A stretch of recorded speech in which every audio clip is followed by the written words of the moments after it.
اللہ کی توفیق سے میرا خیال ہے کہ آپ سارے لوگ نمازی ہوں گے، اور میری مائیں بہنیں اور بیٹیاں جو تشریف لائی ہیں انہیں بھی 5 گانہ نماز کا شعور اور توفیق نصیب ہوگی۔ آج ہم یہاں سے عزم کر کے جانا ہے کہ ہمارے خاندان میں، ہمارے رشتہ داروں میں، ہماری اولادوں میں اگر بدقسمتی سے کوئی بے نمازی ہے تو آج عزم کر کے جائیں کہ وہ بے نمازی نہ رہے، اتنے زور سے تبلیغ کریں گے کہ وہ نماز پڑھنے پہ مجبور ہو جائیں گے۔ یہ اولاد کے ساتھ ہمدردی نہیں ہے، ساری رات اولاد جاگتی رہے اور جب نماز کا وقت آ جائے تو ماں کہتی ہے بیٹے سو جا، اب تو اذان کا وقت ہو گیا، حالانکہ چاہیے تھا کہ اب تو اٹھ جا، اب اذان کا وقت ہو گیا، لیکن ماں اس وقت اگر سلا دے تو کیا یہ گوارا کرتی ہے کہ میرا بیٹا جہنم کی آگ میں جلے؟ ماں اپنی اولاد کو جگائے، اس سے ہمدردی یہ نہیں ہے کہ اب اس کو سونے دے، بیچارہ ساری رات جاگتا رہے۔ ساری رات جاگنے کا اسے حکم کس نے دیا تھا؟ فجر کے وقت جاگنے کا حکم ہے، جب رحمت اللہ کی بٹ رہی ہے تو اس کو بیدار کرے، اس کو جگائے۔ کڑکتی دھوپ ہے، آج کل موسم کتنا گرم ہے، تو اگر بچہ دھوپ میں کھڑا ہو اور اس کے پاؤں جلس رہے ہوں تو ماں گوارا کرتی ہے، بھاگ کے اچک لے گی بچے کو کہ میں اسے دھوپ سے، تمازت سے، گرمی سے بچا لوں۔ تو کیا حشر کی کڑکتی دھوپ میں بیٹا پسینے میں شرابور ہو اور وہ پسینہ آگ سے بھی زیادہ گرم ہو تو کوئی ماں یہ گوارا کرتی ہے؟ یقیناً نہیں کرتی۔ تو نہیں کرتی تو اس کو اپنی اولاد کو 5 گانہ نماز کا خوگر بنانا ہوگا۔ نماز کی توفیق اللہ سے مانگو۔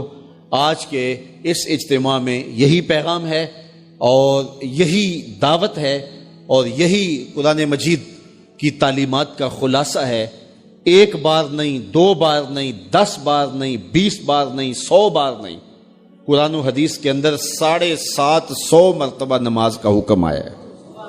آپ ذرا غور کیجئے، 1 مرتبہ کہہ دینا کیا کافی نہیں ہے؟ لیکن 750 مرتبہ تمہارے کریم رب نے تمہیں بار بار کہا ہے، تمہارے کریم رسول نے تمہیں بار بار کہا ہے کہ نماز پڑھو۔ تو اگر ہم اتنی بار سننے کے بعد بھی نماز نہیں پڑھیں گے تو پھر ہم کہاں کھڑے ہوں گے؟ اور دوسری بات ہے کہ اتنی تاکید کی گئی ہے، اتنی تاکید کی گئی ہے تو یہ کتنا بڑا جرم تھا نماز کا ترک کرنا کہ بار بار کہا گیا ہے۔ جب آگے سامنے آگ جل رہی ہو اور کوئی دوڑ کے چھلانگ لگانا چاہ رہا ہو تو پھر ماں کی ممتا اتنی ہوتی ہے کہ اس کو 100 بار بھی روکنا پڑے تو بچے کو روکتی ہے، اس لیے وہ جانتی ہے کہ آگے آگ ہے، اور اگر میں اس کو نہ روک پائی تو سیدھا آگ میں چھلانگ لگائے گا۔ اللہ ماں سے بھی زیادہ پیار کرتا ہے، رسول اللہ ماں سے بھی زیادہ پیار کرتے ہیں، اس لیے 1 بار نہیں، 2 بار نہیں، 10 بار نہیں، 100 بار نہیں، 750 مرتبہ کہا کہ تمہاری نماز نہیں چھوٹنی چاہیے۔ تو سونے سے قبل 5 انگلیاں بھی گن لو اور 5 نمازیں بھی گن لو۔ یہ عنوان تشنا رہ گیا، چونکہ وقت کے دامن میں اتنی گنجائش نہیں ہے، تو میں جو کہا گیا مجھے امید ہے کہ یقیناً یہ آپ کی روحوں تک اترا ہوگا، اور اگر بدقسمتی سے کوئی بے نمازی ہے تو آج کے بعد بے نمازی نہیں رہے گا۔ اور ہم اپنے ماحول میں اپنی اولاد سے اگر پیار کرتے ہیں، حقیقی پیار ہے ہمیں، تو پھر ان کو 5 گانہ نماز کا عادی بنانا ہوگا اور ان کی پیشانیوں میں سجدے رکھنے ہوں گے۔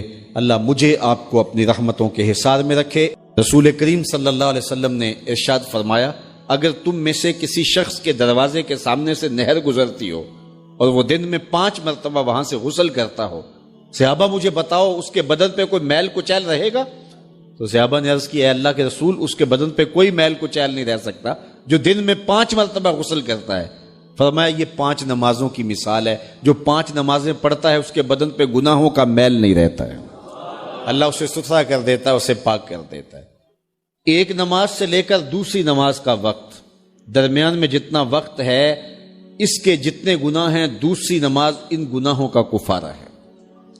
حضرت سلمان فارسی اور حضرت ابو عثمان سفر پہ جا رہے تھے، پت جھڑ کا موسم تھا، ایک درخت آیا جس کے پتے زرد ہو گئے تھے، تو حضرت سلمان فارسی نے شاخ پکڑی اور جھٹکا دیا، سارے پتے گر گئے۔ تو کہا ابو عثمان تو نے مجھے پوچھا نہیں کہ یہ میں نے کیوں کیا ہے؟ حضرت ابو عثمان نے کہا میں نے نہیں پوچھا، آپ بتائیں آپ نے ایسا کیوں کیا ہے؟ تو حضرت سلمان فارسی کہنے لگے ایک دن میں رسول اللہ کے ساتھ تھا، سفر پہ تھا، ایسے ہی ایک درخت آیا جس کے پتے زرد ہو چکے تھے، حضور نے شاخ پکڑی، جنبش دی، جھٹکا دیا، پتے گر گئے۔ حضور نے مجھے دیکھا اور کہا اے سلمان تو نے مجھے پوچھا نہیں کہ میں نے ایسا کیوں کیا ہے؟ تو میں نے کہا بندہ نواز آپ بتا دیں آپ نے ایسا کیوں فرمایا ہے؟ فرمایا سلمان جس طرح میں نے اس شاخ کو جنبش دی اور اس پر کوئی بھی پتہ نہیں رہا، سارے گر گئے۔ جب بندہ نماز کے لیے کھڑا ہو جاتا ہے بدن کے سارے گناہ جڑ جاتے ہیں۔